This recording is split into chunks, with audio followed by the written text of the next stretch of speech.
Hello मित्रों, मैं अपने इस एग्जाम 21 चैनल पे आप लोगों का बहुत बहुत स्वागत करता हूं। और आज हम जो पढ़ेंगे प्राचीन भारत का इतिहास। देखिए, जो भारत का इतिहास होता है वो प्राचीन भारत का इतिहास होता है, मध्यकालीन भारत का इतिहास होता है, फिर उसके बाद में जो है आपका आधुनिक भारत का इतिहास होता है। आधुनिक भारत के इतिहास के बाद में हम इंडियन नेशनल मूवमेंट को पढ़ेंगे, ठीक है। तो आज हम पढ़ेंगे, शुरू करेंगे अपना प्राचीन भारत का इतिहास। प्राचीन भारत का इतिहास जो है, देखिए, उत्तर में आपका हिमालय हो जाता है, ठीक है, और दक्षिण में आपका समुद्र हो जाता है। तो हम लिखेंगे कि उत्तर में हिमालय से लेकर दक्षिण में फैला यह उपमहाद्वीप भारतवर्ष के नाम से ज्ञात है, ठीक है।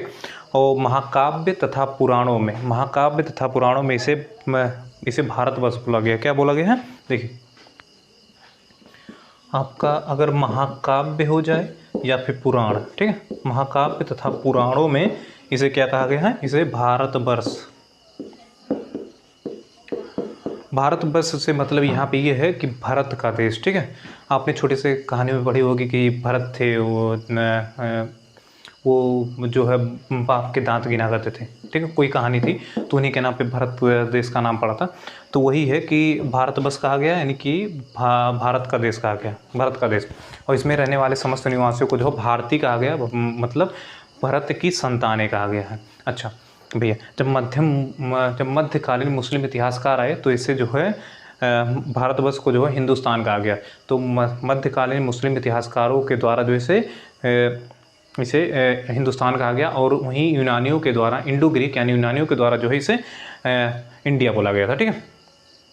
तो हमने क्या पढ़ा? उत्तर में हिमालय से लेकर दक्षिण में समुद्र तक फैला यह उपमहाद्वीप भारतवर्ष के नाम से ज्ञात है। महाकाव्य तथा पुराणों में इसे भारतवर्ष बोला गया है। मध्यकालीन मुस्लिम इतिहासकारों के द्वारा इसे हिंदुस्तान बोला गया, और यूनानी या इंडो ग्रीक शासकों के द्वारा इसे जो है इंडिया बोला गया था।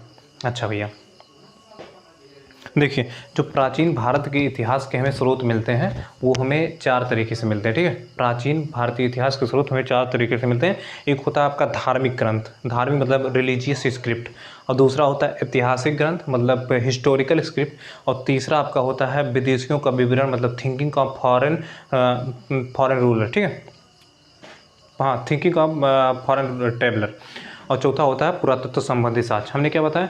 जो प्राचीन भारतीय इतिहास का हमें स्रोत मिलता है वो हमें 4 तरीके से मिलता है। एक होता है पहला धर्म ग्रंथ, दूसरा होता है ऐतिहासिक ग्रंथ, तीसरा होता है विदेशियों का विवरण, चौथा होता है आपका पुरातत्व संबंधी साक्ष्य। तो देखिए, पहला क्या है? आपका धर्म ग्रंथ है, दूसरा आपका ऐतिहासिक ग्रंथ है, ऐतिहासिक ग्रंथ, तीसरा आपका है विदेशियों का विवरण,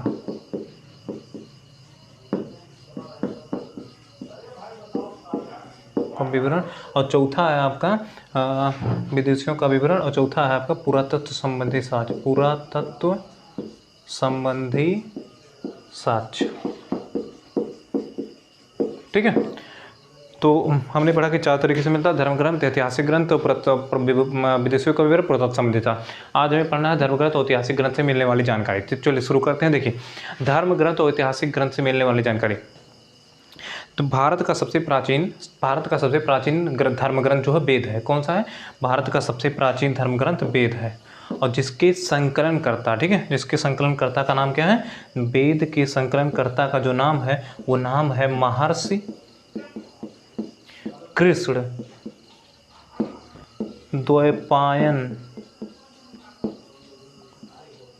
वेदव्यास। वेद के संकलन, भारत का सबसे प्राचीन धर्म ग्रंथ वेद है। वेद के संकलनकर्ता जो हैं, वेद के संकलनकर्ता लिख लीजिएगा, संकलनकर्ता महर्षि कृष्ण द्वैपायन वेदव्यास हैं। मतलब हम यहाँ पे लिख दे रहे हैं महर्षि कृष्ण द्वैपायन वेदव्यास, ठीक है, महर्षि कृष्ण द्वैपायन वेदव्यास हैं। अच्छा, वेद 4 होते हैं, एक होता है आपका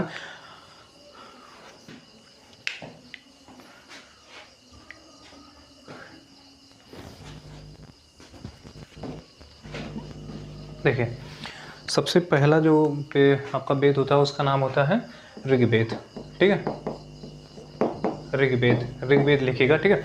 वेद 4 होते हैं, सबसे पहला वेद और सबसे प्राचीन वेद भी ऋग्वेद है। तो ऋग्वेद में क्या हो जाएगा? देखिए, ऋचाओं के ऋचाओं के क्रमबद्ध ज्ञान के संग्रह को ऋग्वेद कहा जाता है। क्या क्या? ऋचाओं के क्रमबद्ध ज्ञान के संग्रह को जो है ऋग्वेद कहा जाता है। अच्छा, जो भी ऋग्वेद को पढ़ते हैं, जो भी पुजारी ऋग्वेद को पढ़ते हैं, उन्हें जो है होत्र कहा जाता है। क्या कहा जाता है? होत्र। ऋग्वेद को पढ़ने वाले को जो है क्या कहा जाता है? होत्र। ऋग्वेद का जो भी पाठन किया करते हैं उनको होत्र कहा जाता है। अच्छा, ऋग्वेद में जो है आपके ऋग्वेद में आपके 10 मंडल, ठीक है।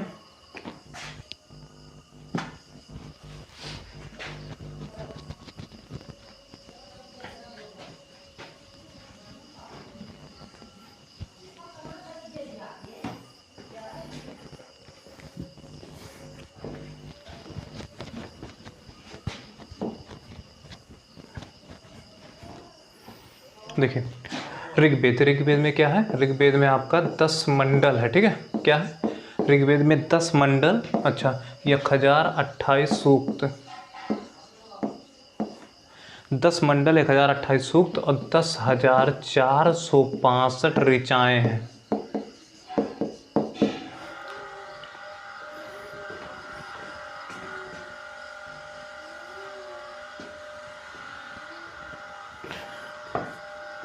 ऋग्वेद में 10 मंडल, 1028 सूक्त, 10,462 ऋचाएँ। अच्छा, जो भी पढ़ते हैं उन्हें होत्र कहा जाता है और ये सबसे प्राचीन वेद है ऋग्वेद, और ऋचाओं के क्रमबद्ध ज्ञान के संग्रह को ऋग्वेद कहा जाता है। अच्छा, ऋग्वेद से क्या क्या क्वेश्चन बन सकते हैं वो देखिए। विश्वामित्र द्वारा रचित तीसरे मंडल में प्रसिद्ध गायकी मंत्र है। विश्वामित्र द्वारा रचित ऋग्वेद के तीसरे मंडल में सूर्य देवता सावित्री, किसको? सूर्य देवता सावित्री को वो समर्पित प्रसिद्ध गायकी मंत्र। तो पूछा जाए प्रसिद्ध गायकी मंत्र ऋग्वेद के कितने मंडल में? तो तीसरे मंडल में प्रसिद्ध गायकी मंत्र है। अच्छा, जो है आपके जो 8वां मंडल है, देखिए 8वें मंडल की ऋचाओं को क्या कहा जाता है? खिल कहा जाता है। 8वें मंडल की ऋचाओं को खिल कहा जाता है।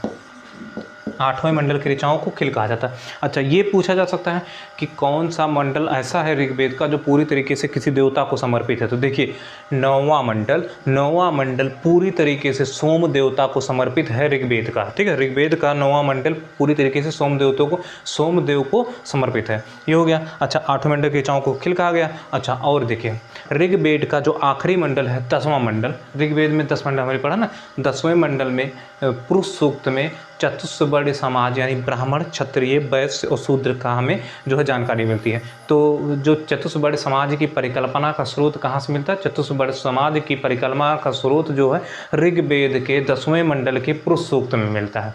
अच्छा भैया, 7वां मंडल में जो है दशराज युद्ध का वर्णन है। पूछा जाए कि दशराज युद्ध का वर्णन कहाँ है? तो 7वें मंडल में दशराज युद्ध का वर्णन है। देखिए, हमने अभी तक क्या पढ़ा?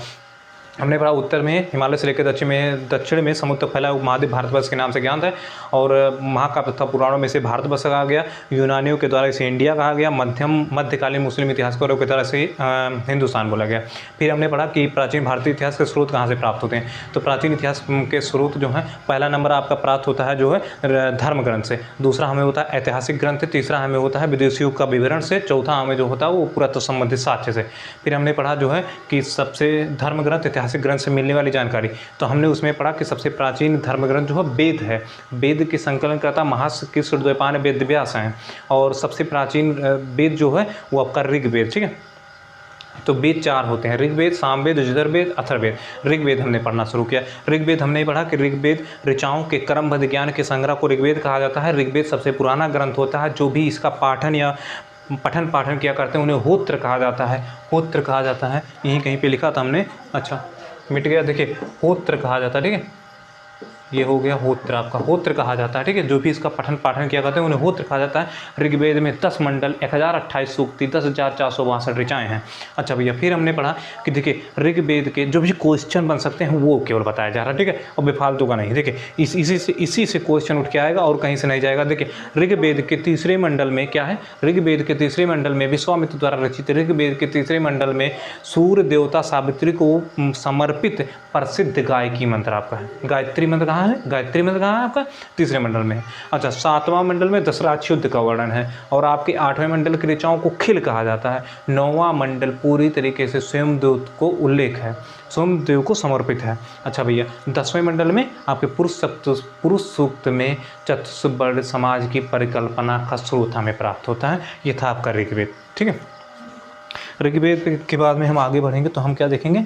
हम देखेंगे आपका यजुर्वेद। ठीक है, लिखिएगा यजुर्वेद।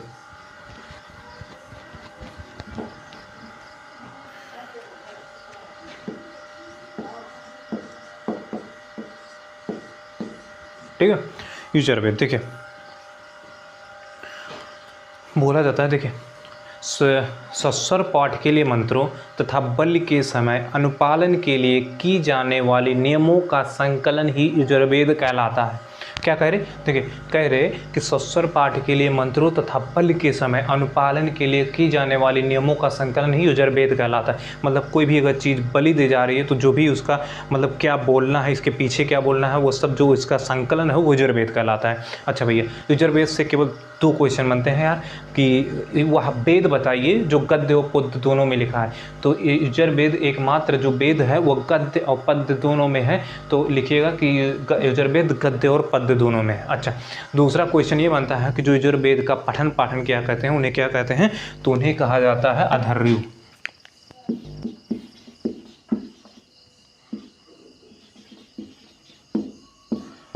ठीक है, यजुर्वेद को जो पठन पाठन किया कहते हैं उन्हें कहते हैं अधर्यु। ठीक है, बस देखिए यजुर्वेद हमने क्या कहा? सस्वर पाठ के लिए मंत्रों तथा बलि के समय अनुपालन के लिए की जाने वाली नियमों का संकलन यजुर्वेद कहलाता है। यजुर्वेद गद्य और पद्य दोनों में है। यजुर्वेद पढ़ने वाले को आपको अधर्यु कहना, और वहीं हमारा ऋग्वेद को पढ़ने वाले को होत्र कहा जाता था।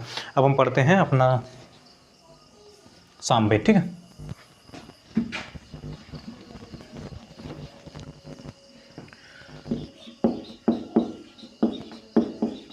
सामवेद देखिए गाई जा सकने वाली, सामवेद किसे कहेंगे? गाई जा सकने वाली ऋचाओं के क्रमबद्ध ज्ञान को सामवेद कहा जा सकता है। जो भी ऋचाएं हैं वो अगर गाई जा सकती हैं तो उन्हें जो है जिसमें रखा गया वो सामवेद में रखा गया। ठीक है, तो देखिए सामवेद के बारे में 2 क्वेश्चन या 3 क्वेश्चन बनता है कि गाई जा सकने वाली ऋचाओं के क्रमबद्ध ज्ञान को क्या कहा जाता है? सामवेद कहा जाता है।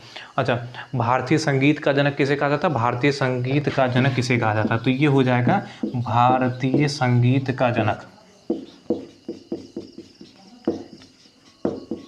भारतीय संगीत का जनक कौन सा वेद हो जाएगा? सामवेद हो जाएगा। अच्छा, गाई जा सकने वाली ऋचाओं के क्रमबद्ध ज्ञान को ये सामवेद बोला जाता है। इन्हें जो पढ़ते हैं उन्हें बोला जाता है उद्रात। ठीक है, उद्रात।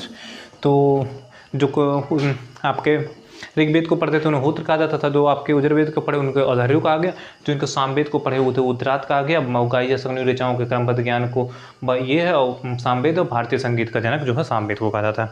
अब हम पढ़ते हैं आपका अथर्ववेद, चौथा। देखिए अथर्ववेद जो होता है, देखिए अथर्ववेद अथर्वा ऋषि द्वारा रचित। ठीक है, अथर्ववेद में अथर्वा ऋषि द्वारा रचित अथर्ववेद में जो है क्या क्या? देखिए जादू मंत्र टोना वशीकरण प्रेम विवाह और जितने भी हैं जादू मंत्र टोने से संबंधित वो आपके अथर्ववेद में आते हैं। ठीक है, तो अथर्ववेद किसके द्वारा लिखा गया? अथर्ववेद अथर्वा ऋषि द्वारा रचित लिखा गया। अथर्ववेद में है क्या भैया? अथर्ववेद में जो है जादू मंत्र टोना वशीकरण विवाह इससे संबंधित है, प्रेम भी इससे संबंधित है आपका अथर्ववेद। अच्छा, अथर्ववेद में ये पूछा जाता है, जहाँ से क्वेश्चन आता है वो देखिए क्वेश्चन ये पूछा जाता है कि किस वेद में सभा एवं समिति को प्रजापति की 2 पुत्रियां कहा गया है? अथर्ववेद देखिए अथर्ववेद में क्या कहा गया? अथर्ववेद में क्या कहा गया? कहा गया कि सभा एवं समिति। ठीक है, सभा एवं समिति को प्रजापति की पुत्रियां।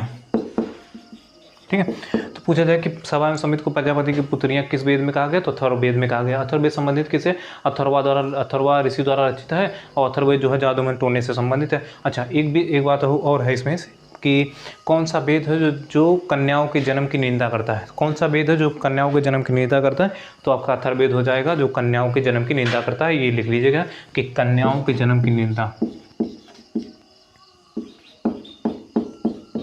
कन्याओं के जन्म की निंदा, ठीक, कन्याओं के जन्म की निंदा। अच्छा देखिए, ऋग्वेद आपका सबसे प्राचीन वेद था और अथर्ववेद सबसे नवीन वेद है, बस इतना हो गया। चारों के चारों भैया वेद खत्म कर लिए हमने, ऋग्वेद, सामवेद, यजुर्वेद, अथर्ववेद। ऋग्वेद को पढ़ने वाले को होत्र कहा जाता था। ऋग्वेद में 10 मंडल, 1028 सूक्ति, 10,462 ऋचाएँ हैं। तीसरे मंडल में सूर्य देवता सावित्री को समर्पित प्रसिद्ध गायकी मंत्र। 8वें मंडल की ऋचाओं को खिल कहा जाता है। 9वां मंडल पूरी तरीके से सोम देवता का समर्पित है। 10वें मंडल के पुरुष सूक्त में आपका जो है चतुर्वर्ग समझ की परिकल्पना का स्रोत मिलता है। 7वें मंडल में दशराक्ष युद्ध का वर्णन मिलता है। फिर उसके बाद में आए हम अपने यजुर्वेद में संस्कार पाठ के लिए मंत्र तथा बल के समय अनुपालन के लिए किए जाने वाले नियमों का संकलन ही यजुर्वेद कहलाता है। यजुर्वेद को पढ़ने वाले को अथर्ववेद कहा जाता है और यजुर्वेद गद्य और पद्य दोनों में है। सामवेद, गाई जा सकने वाली ऋचाओं के क्रमबद्ध ज्ञान को जो सामवेद कहा जाता है और जो इन्हें पढ़ते हैं उन्हें उत्तरार्थ कहा जाता है। भारतीय संगीत का जनक जो है वो सामवेद को कहा गया।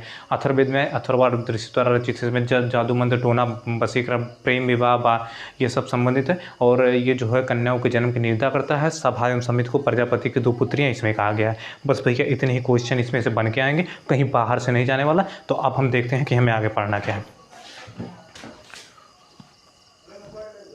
देखिए सबसे बड़ी बात, देखिए जो भारतीय इतिहास का सबसे अच्छा क्रमबद्ध विवरण, देखिए कह रहा है कि भारतीय इतिहास का सबसे अच्छा क्रमबद्ध विवरण जो हो पुराणों में मिलता है भैया, ठीक है। तो हम लिखेंगे कि भारतीय इतिहास का सबसे अच्छा क्रमबद्ध विवरण पुराणों में मिलता है। पुराणों की संख्या 18 है, याद रखिएगा कितनी है, 18।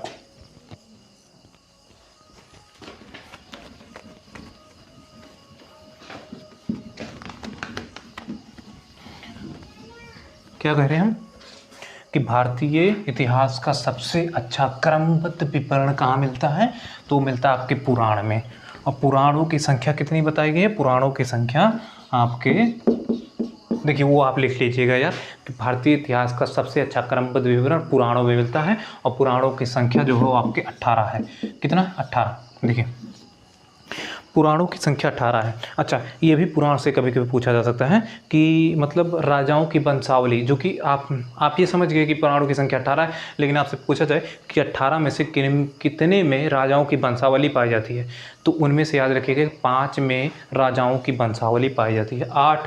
18 हैं, 18 में से जो आपके हो जाएंगे 13, 5, 18 ना, 13 में राजाओं की वंशावली नहीं पाई जाएगी, 5 में राजाओं की वंशावली पाई जाएगी। तो ये पूछा जा सकता है कि किन में राजाओं की वंशावली पाई जाती है, वही हम पढ़ने जा रहे हैं। देखिए भारतीय इतिहास का सबसे अच्छा क्रमबद्ध विवरण भैया पुराणों में मिलता है। पुराणों की संख्या हम जानेंगे 18 है। पुराणों के रचयिता भैया, हाँ ये तो यार इंपॉर्टेंट था। देखिए पुराणों के रचयिता लोमहर्ष, नाम लिखिएगा तुरंत, बहुत इंपॉर्टेंट है। लोमहर्ष या इनके पुत्र हैं, या इनके पुत्र, लोमहर्ष के पुत्र उग्रसर्वा, ठीक है। तो उग्रसर्वा, देखिए भारतीय इतिहास का सबसे अच्छा क्रमबद्ध विवरण, चलिए थोड़ा सा बात करते हैं। देखिए भारतीय इतिहास का सबसे अच्छा क्रमबद्ध विवरण कहाँ से भैया मिला, तो वो मिला आपके पुराण से। पुराणों की संख्या कितनी बताएगी, पुराणों की संख्या 18 बताएगी। अच्छा, पुराणों की संख्या 18 बताएगी, हमने ये बताया, और लिख लीजिएगा कि 5 में केवल राजाओं की वंशावली पाई जाती है। 18 में से केवल 5 में राजाओं की वंशावली पाई जाती है। पुराण के रचयिता कौन है, पुराण के रचयिता आपके लोमहर्ष हैं अथवा इनके पुत्र उग्रसर्वा को माना जाता है, ठीक है। अच्छा, 5 में राजाओं की वंशावली पाई गई। अब 5 में राजाओं की वंशावली तो पाएगी भैया, लेकिन अब वो याद कैसे करेंगे हम कि 5 में राजाओं की वंशावली पाएगी। देखिए सबसे अच्छा मेथड हम बता रहे हैं याद करने के लिए। देखिए थोड़ा सा ध्यान देने की बात है और कुछ है नहीं। देखिए मान लीजिए कि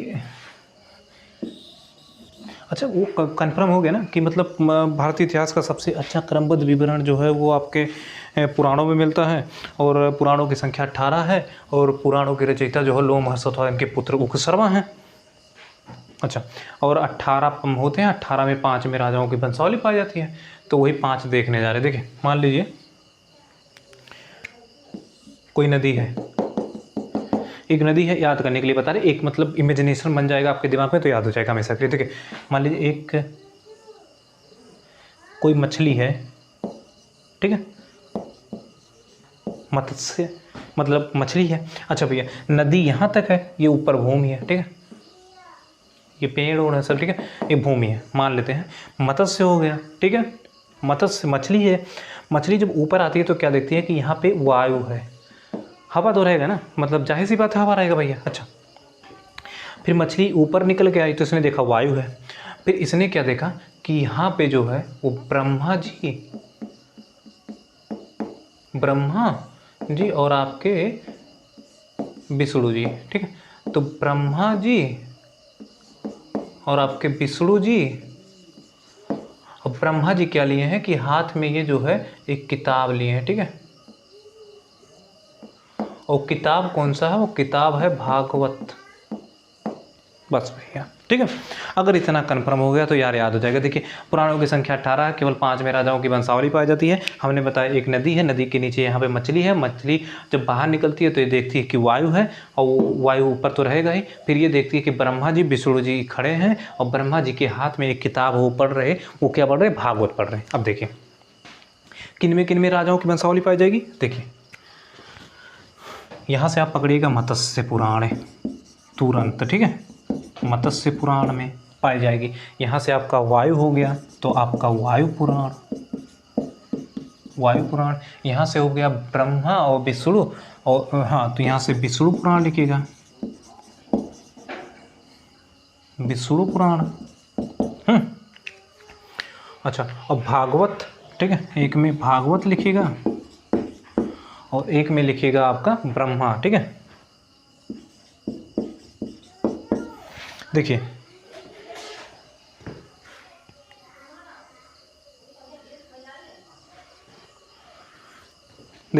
ब्राह्मण, ठीक है, यहाँ पे ब्राह्मण है और भागवत है। वो देखिए वायु पुराण, मत्स्य पुराण, विष्णु पुराण और भागवत और ब्राह्मण, ठीक है। इतने में 5 में राजाओं की वंशावली पाई जाएगी। 5 आपकी इस फिगर को जो है देख के आराम से इमेजिनेशन कर सकते हैं कि किन में पाई जाएगी। तो हमने बताया कि 5 में राजाओं की वंशावली पाई जाएगी, वो भी हमारा कंफर्म हो गया। आप देखिए आगे कहाँ गया मिटाने वाला।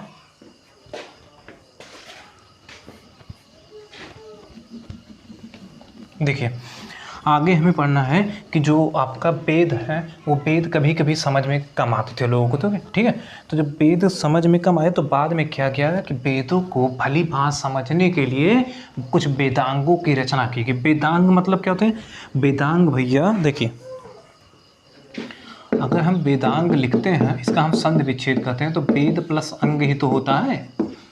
तो मतलब वेद के अंग है वेदांग, वेद के अंग है वेदांग। और वेदांग क्यों बनाएगी, क्योंकि वेद बहुत समझ नहीं आ रहे थे, तो वेदों को भली बात समझने के लिए वेदांग की रचना की गई। अब वेदांग कितने हैं, वेदांग जो हो वो 6, ठीक है, 6 वेदांगों की रचना की गई। तो आपसे पूछा जाए कि वेदांगों की संख्या बताइए, तो वेदांगों की संख्या 6 हो जाएगी, 6 वेदांग हो जाएंगे। तो लिख लीजिएगा, देखिए वेदों को भली बात समझने के लिए 6 वेदांगों की रचना की गई। अच्छा, कौन कौन से हैं वो देखते हैं।